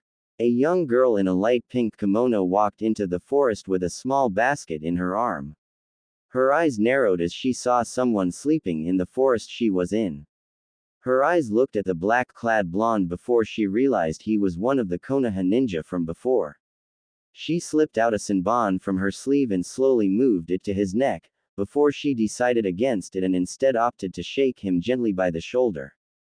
Hey, wake up. You'll catch a cold if you sleep out here.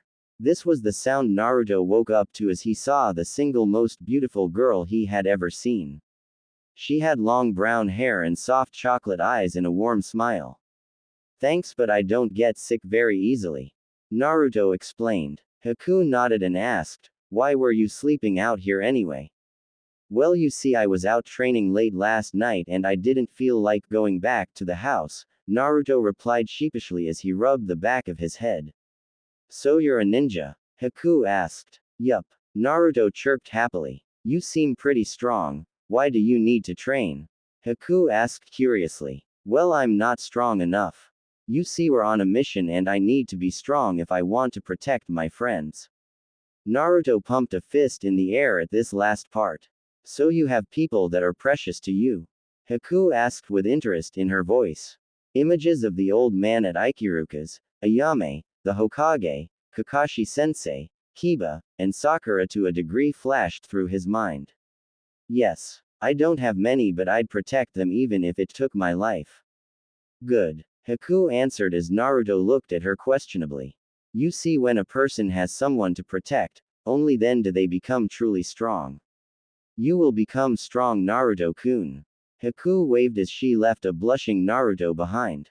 Wait, Naruto called. What's your name? Haku. This was all the woman said as she departed, leaving a stunned Naruto left to think about what the strange beauty had said. Haku and Zabuza sat in their hideout, planning their next attack, when a certain annoying midget walked in. I can't believe this. Some demon you are, you couldn't even kill a couple of kids. Gato accused, trying to sound deadly. Zabuza growled at this. I'll get them next time. Gato didn't look pleased as he reached for Zabuza's mask.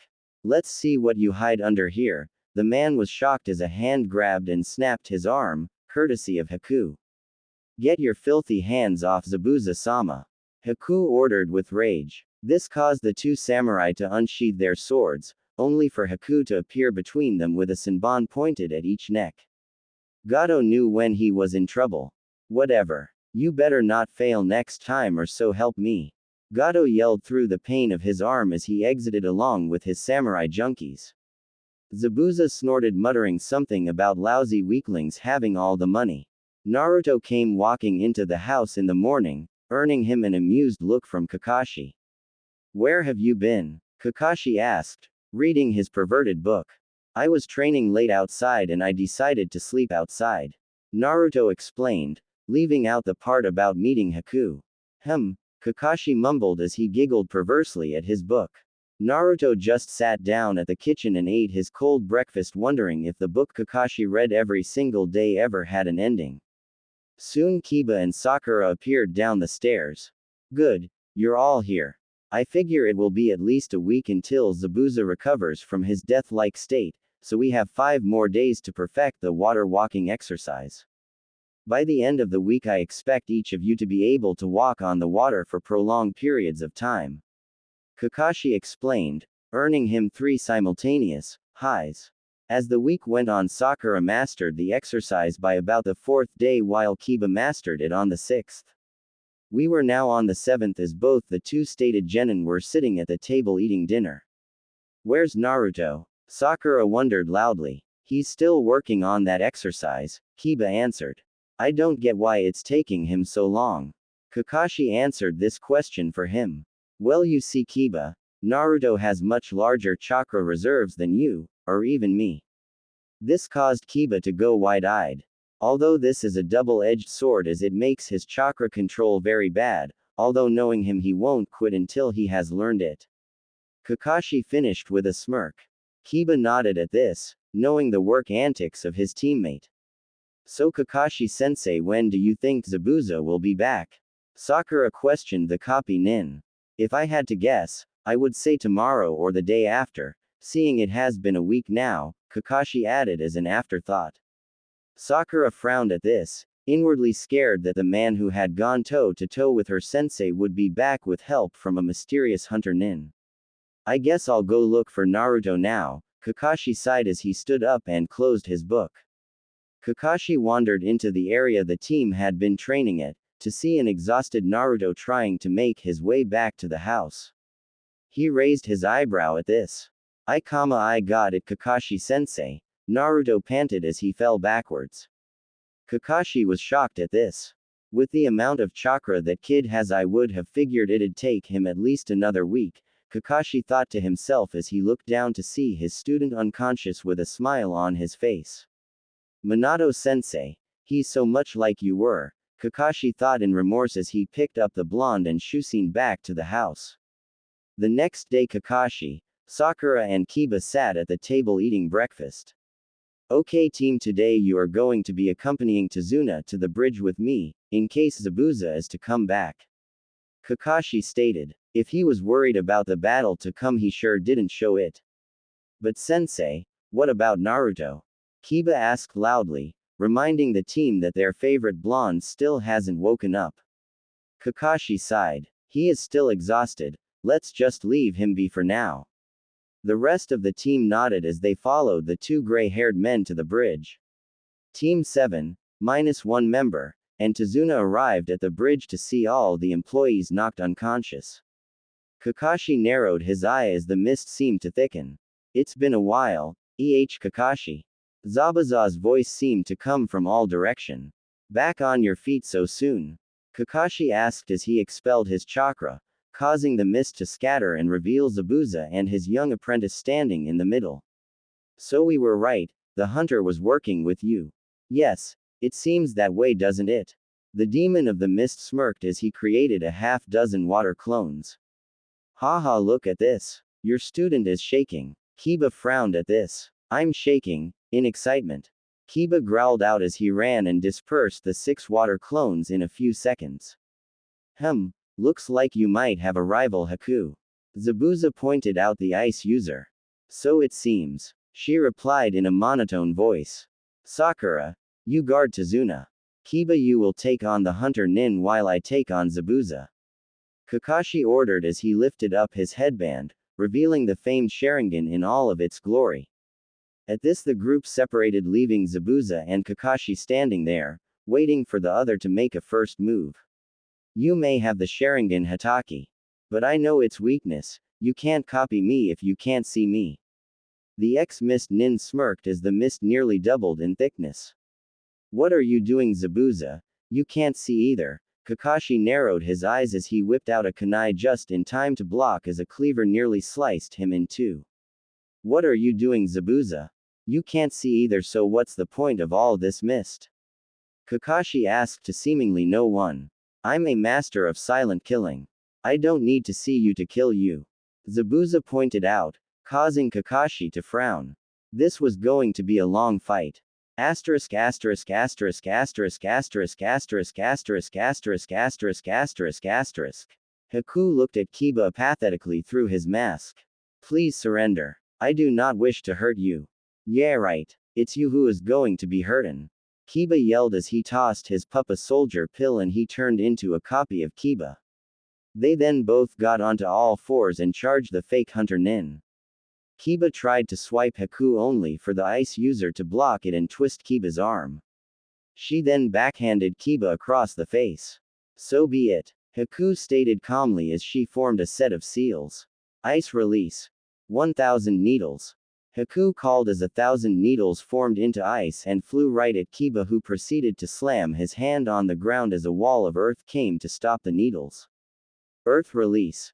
Earth wall jutsu. Kiba pointed out. Haku narrowed her eyes as she charged the Inuzuka with speeds that far outcleared his own. She threw a punch at him only to look in surprise as he caught the punches flipped her over his shoulder. It looks like I'm going to have to get serious, Haku stated in a monotone voice. Naruto woke up with a yawn as he rubbed the gunk out of his eyes. Man, I'm tired. Naruto yawned to himself as he made his way downstairs, seeing Tsunami sit in a chair. Good morning, Naruto-san. Tsunami nodded in his direction. Morning. Where's my team at? Naruto asked. They already left. They thought it would be better to let you sleep, seeing as how you overworked yourself last night. Tsunami answered, causing Naruto to blink in surprise. What? They ditched me? he yelled as he ran upstairs, calling something about getting his clothes on before he left. Tsunami sighed as she turned back to the newspaper, only to hear a dark chuckle. "Look what we got here," a strange samurai said, pointing to Tsunami. "Hey, looks like this will be easier than I thought," the other one added as they grabbed Tsunami. This is what Inari came running into the room to see. "Mom!" he yelled out. "Inari, run!" she cried out. "Well, Gato said we only need one hostage, so we can just kill the kid," Samurai number 1 said to his partner. "Don't you dare. If you kill him, I'll bite my tongue off and choke on my blood," Tsunami threatened. "Whatever, I don't think you have the guts." Naruto peeped down the stairs as he saw the samurai about to slice the daughter of the bridge builder. "Crap. There's no time to get there," Naruto thought in panic until he remembered one way he would be able to save her. He calmed down as he jumped over behind the samurais, knocking the sword out of the man's hand. "What the hell? Where did you come from?" the samurai said angrily, looking at the black-clad blonde. "That's none of your business," Naruto muttered as he kneed the man in the gut and used the surprise to flip over him and deliver a roundhouse kick the other man's face. "Oh shit. He's a ninja," the other man gasped in shock, praying for his life. At this, Naruto smirked as he created a couple shadow clones to deal with the men. "Thank you so much, Naruto ni-san. Mom could have died if you didn't kick those guys' butts." Inari ran up to Naruto. Naruto smirked at the affectionate name. "No problem. Now protect your mom here. I'm going to the bridge because if someone sent people here, there must be trouble there as well," he reasoned as he waved goodbye and ran out the door, intent on saving his team from whatever had happened. "Be prepared. This is my ultimate technique," Haku stated as her hand formed into a strange seal. Ice release. Demonic ice mirrors. Soon Kiba finds himself surrounded by mirrors of ice. He wondered what kind of an attack this was. His eyes nearly bulged from their sockets after seeing Haku literally step into one. Soon he could see an image of Haku on all of the mirrors. "You cannot win," Haku stated matter-of-factly. Kakashi was having a tough time with this battle. It had been a long time since he'd fought someone this tough, probably back when he was in Anbu. Add to that the fact he was literally blind in this fact and you would see why Kakashi was not having the best day of his life. Your student is as good as dead," Zabuza said confidently. "Don't count my students out yet." Kakashi narrowed his eyes angrily. "You don't understand. Haku has a bloodline limit allowing her to control ice to an astounding degree. With this jutsu she could possibly defeat me." Zabuza trailed off as he disappeared into the mist again. Kakashi growled at his lack of sight once again. Wind release. Great breakthrough. All of a sudden a monstrous torrent of wind came exploding forward, dissipating the mist all around. Since when could Naruto make such a big gust of wind? Kakashi thought to himself. Uzumaki Naruto reporting for service. Naruto called as he entered the battle. "Naruto. Go east Kiba. He is in those mirrors. I'll back you up when I take care of eyebrows," Kakashi said, pointing to the dome of mirrors. "Hi Kakashi-sensei," Naruto yelled as he ran to the mirrors. Zabuza growled at this and moved to intercept him only for Kakashi to appear in front of him.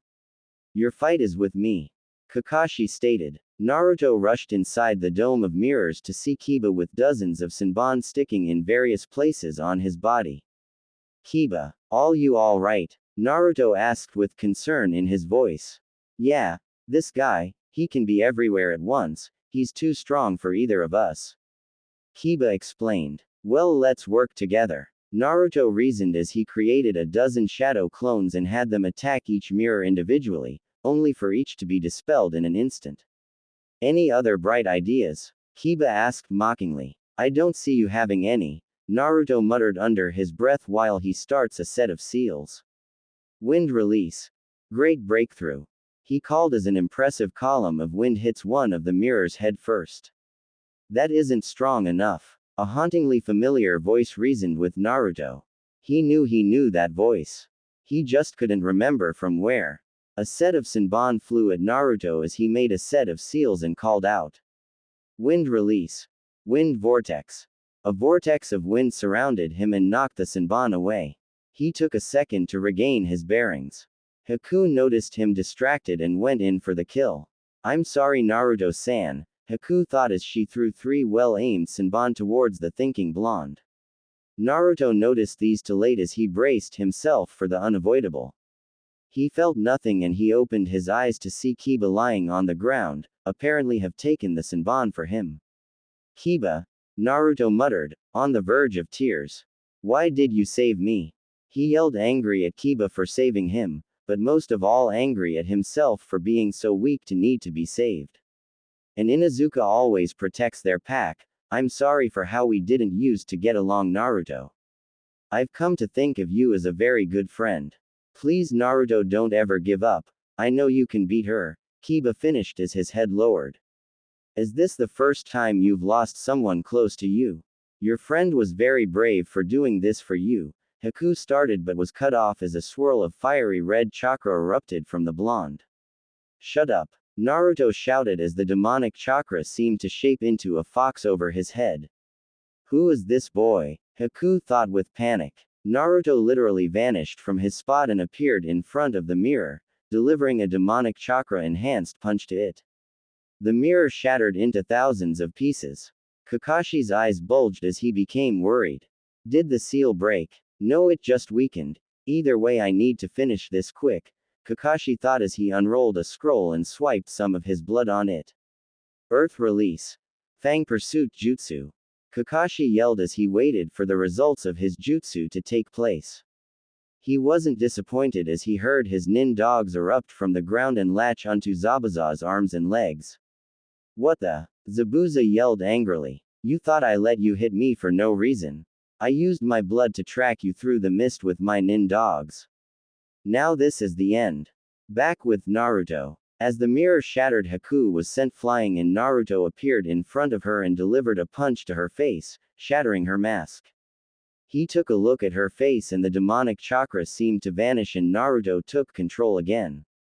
Haku? Naruto asked, utterly confused. Hi, it is me Naruto-san. Haku said. I am sorry Zabuza-sama, I cannot defeat this boy. He is too strong. I am of no use to you anymore. Why are you working for a guy like Zabuza? Naruto yelled as he pulled his hair out in frustration. Zabuza is my precious person. He cared about me when no one else did. Please Naruto, strike me down now. Zabuza has no need for a broken tool, Haku mumbled weakly. Why would you care what a guy like him thinks? Naruto yelled, shaking his head angrily. He was the only one who ever decided I was worthwhile. I once had a family. We lived in a snowy village in water country. I discovered my Kekai Genkai my mother had ped down to me and I showed her. She hit me and told me to show no one of it ever again. Where I come from, those with bloodline limits are feared and killed. My father then found my mother was a carrier of one. He killed her. He then tried to kill me but I retaliated and killed him before he could kill me. I killed my own father. At this point Haku was trying vainly to hold back tears. I had to flee and I lived with no one for a long time. Then Zabuza-sama found me. He gave me a purpose. He had use for me. For the first time in a long time I felt needed, I felt wanted. Since then my sole purpose, my dream, has been to help Zabuza achieve his dream. Although now Zabuza has no use for a broken tool, Haku was now letting the tears fall freely. She's just like me, I know what it's like. To be hated. To be alone. It's a horrible feeling, isn't it? In my village I'm hated for reasons beyond my control. I never had a family. Please Haku, there's so much more to life than you have experienced so far. I don't want to kill you. Naruto pleaded. Haku nodded grimly. I'm begging you Naruto, kill me, end it please. Haku wept bitterly. I killed your friend. Where is the rage you felt before? Naruto nodded and pulled out a kunai. Kakashi then took a stance and went through a set of seals. Behold Zabuza. This is my one and only original jutsu. At this point Kakashi focused his chakra to his hand and a ring of chakra seemed to surround him as a ball of chakra surrounded by lightning appeared in his hand. It made a sound that sounded like birds chirping. I can see his chakra. How is that possible? Reikiri. Kakashi yelled out as he charged Zabuza. Haku looked over in shock. He swatted Naruto's hand away. I'm sorry Naruto, it looks like I'm still needed. She then disappeared in an ice mirror. Naruto looked over to see Kakashi charging Zabuza.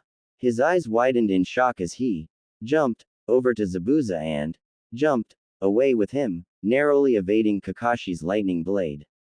Haku's eye widened as she saw this and she stopped herself as she was just about punctured by the Konoha Nin's lightning attack.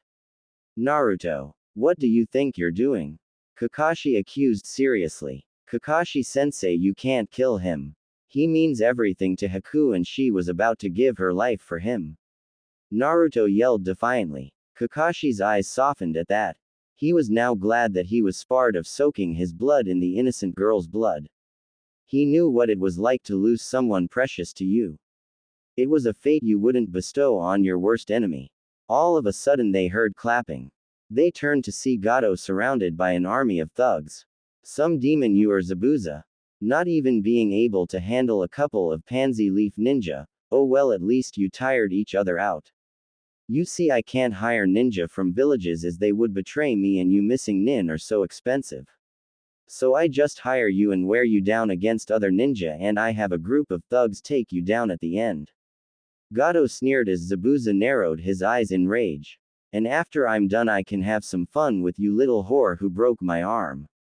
At this point two enormous KIs were felt as Naruto and Zabuza both growled. Kakashi-sensei, permission to kill Gato. Naruto turned to his sensei and Kakashi raised an eyebrow. Permission granted, he answered. As he said that, Naruto whipped out a kunai and seemed to vanish only to reappear directly in front of Gato as he plunged the kunai into the man's heart. He then jumped back to the group of ninja. Nifty trick you got there. How do you do that? Zabuza asked with no small deal of curiosity in his voice. It's something I learned when I was younger. I can basically just teleport wherever I want to as long as I've been there or can see it. Naruto replied nonchalantly. Sakura stared wide-eyed at this. Naruto could teleport. Why hadn't he told her? When she thought about it, she figured she hadn't ever been the nicest. Hell, she hadn't ever even been nice to the blonde-haired boy. She made a vow to treat the blonde nicer from now on. That is, if they made it out of here. Hey, he killed our meal ticket.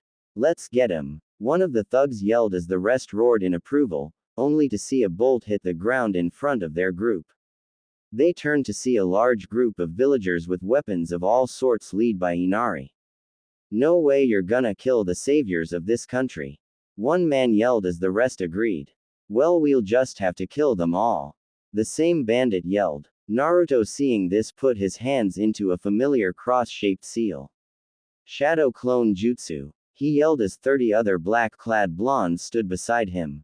Kakashi and Zabuza followed suit and created 10 of their own clones.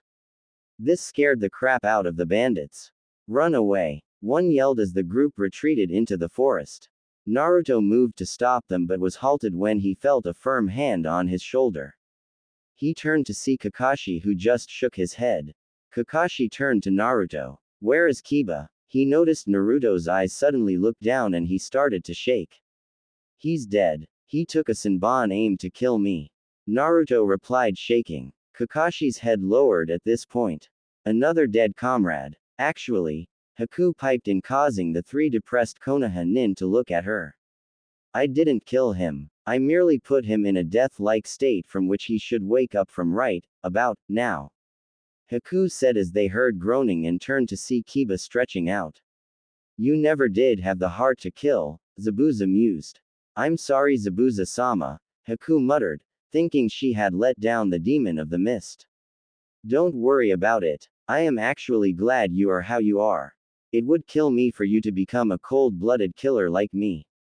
Zabuza pointed out, causing Haku to become happier. Naruto turned to the duo. What are you two going to do now? I really don't know, Zabuza muttered, barely loud enough to hear. You could come back to Konoha with us. Naruto suggested, looking to Kakashi. I am sorry Naruto, but it would be impossible to take in an A-rank nuke nin like Zabuza. Haku maybe, but even that would be pushing it. Kakashi frowned. Ah. Naruto sighed. I know. Tazuna said loudly, surprising everyone. You could stay in wave. You would let us do that. Even after we tried to kill you. Zabuza questioned with shock. I don't see why not. You eventually turned around and any friend of Naruto's is a friend of ours. Tazuna proclaimed loudly. Zabuza turned to Haku. It would be nice to finally settle down and get away from the hunter nin, Haku agreed. Kakashi then spoke up. In our mission report we could report that you were eliminated, so you will be removed from the bingo books and the mist hunters will stop their pursuit, for at least a little while. You could arrange that? Zabuza asked, not quite believing it. Being an elite Jonin has its perks, not to mention Naruto is almost like a grandson to the Hokage. Kakashi mentioned with a smirk. Zabuza nodded. It would be nice to finally settle down. If just for a little while. Later at the house. After dinner the six ninja took some time to relax for the first time in days. Naruto wandered up to his room. Seeing this, Haku followed. Naruto turned to see his door creak open. Hello Haku-san. Hello Naruto-san, I just wanted to talk to you. Haku said. Sure. Naruto responded. I wanted to thank you for saving Zabuza-sama. And me as well. Haku admitted. It's no problem. It's just that you and I are a lot alike, you know. I didn't want to see someone like you die. Naruto yelled happily. Yeah, we are a lot alike. Haku agreed. Thanks for not, you know, killing me or my teammates. Naruto muttered as he remembered what he had done earlier. He had taken the life of a human, no matter how corrupt. It felt sickening, he couldn't even look at himself. Haku frowned when he saw Naruto become deathly pale. Are you alright Naruto? She absent-mindedly left off the san suffix. Naruto shook his head. I can't believe I didn't even think about it. I killed that man, I took his life, Naruto muttered darkly. Haku frowned. She knew what it was like to commit a first kill, she had felt the same way. Naruto, I know what it's like to kill someone for a first time. I've been there. But think about it, if you wouldn't have killed Gato, he could have continued to destroy Wave and kill countless other people. You did a great favor to many people. You saved hundreds at the cost of one corrupt man. I know it's hard to kill though, I still hate the mere thought of it. Haku reasoned with the depressed blonde. I know, I understand all of that. But it still just doesn't feel right, you know. Haku nodded at this, feeling the same way. Naruto, have you seen Akama? Kiba yelled as he busted in the room and saw Naruto and Haku both sitting on the bed. His young teenage mind immediately inferred the obvious. Naruto's I didn't know you and Haku were going out already. Kiba accused, smirking. This caused both Naruto and Haku to blush. That's not it. Haku yelled, surprising both boys. We are not going out, Kiba. Naruto twitched as he playfully punched Kiba in the shoulder. Whatever you say. Kiba smirked as he exited the room. Thanks for the talk. Naruto looked into Haku's eyes seriously. No problem. Haku nodded as she exited the room.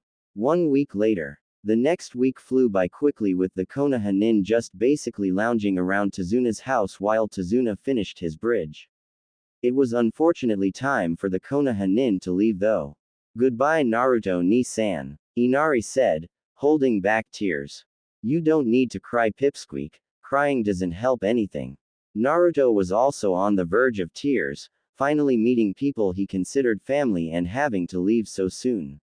Goodbye Kakashi-san, Sakura-san, Kiba-san, Naruto-san. Tsunami called. Goodbye. They all called back. See ya Cyclops, Doggy Boy, Pinky, Shortstuff. The demon of the mist called goodbye in his unique way. Goodbye Naruto. Haku smiled warmly at the blonde-haired boy. Naruto gave her his foxy grin. See ya Haku. See ya Tazuna. See ya everyone. Naruto yelled as they left down the bridge. Now all we need is a name for the bridge, a random villager mused. I know. How about the Super Tazuna Bridge? Tazuna asked seriously, earning him glares.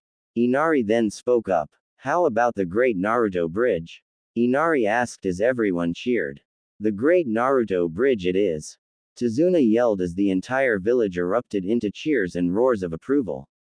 It looked like our favorite blonde was on his way to becoming a legend. No one had a doubt in their mind that he would do great things. Back in Konoha, Kurenai was currently teaching her 3 genin, Sasuke, Hinata and Shino, how to climb trees without the use of hands when an Anbu arrived. What can I do for you, Anbu-san? Kurenai questioned. Uchiha Sasuke, if you will please follow me to the Hokage's office. The Anbu said, causing Kurenai to mentally let her guard down. Whatever. Sasuke replied as he followed the Anbu. They walked a few blocks until Sasuke noticed they had passed the Hokage's tower. Where are we going? The Hokage tower is that way, Sasuke pointed out. I know. We aren't going to see the Hokage. That was all the Anbu said in return. At this point Sasuke nodded and quietly moved his hand over his kunai pouch in case worse came to worse. The Anbu member finally arrived at a strange building and formed some hand seals to make a door appear. He motioned for Sasuke to follow and they walked deep into the dark room until they came to a large room that looked like it would be used for meetings. Uchiha Sasuke, I'm pleased to finally meet you, the man smirked. He seemed to only have one arm, if the bandages around a stump coming from his elbow were any indicator.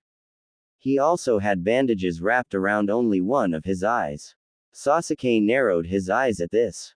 Who are you? He asked with venom laced in his voice. My, very quick to mistrust. I like that. And to answer your question, my name is Danzo.